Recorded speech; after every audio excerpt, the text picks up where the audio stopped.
tyhle dámy nebyly jediné, u kterých pohár trpělivosti přetekl. Podívejte se. Jáchym versus Schwarz. Bobo Schwarz je svou zlomyslností v nemocnici pověstný, proto nikoho nepřekvapí, že jednu schytal. Tedy až na něho samotného, tohle totiž vážně nečekal.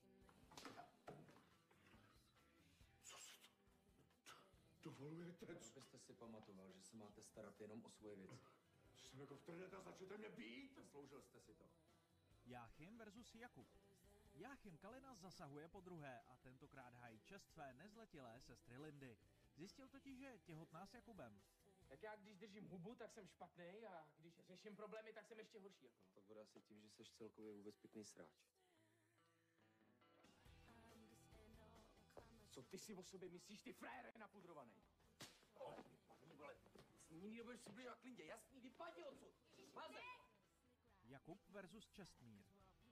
Jakub Mázl byl svou ex-přítelkyní Andělou zmanipulován natolik, že obvinil vlastního otce z toho, že mu ji sváděl.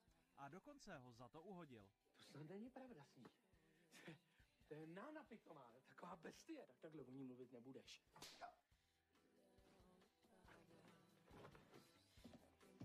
Kateřina versus Pantoflíčková. Jistě si vzpomínáte na vrchní sestru Zuzanu Pantoflíčkovou, která své podřízené doslova terorizovala. Ukončila to až Kateřina, a to velmi razantně.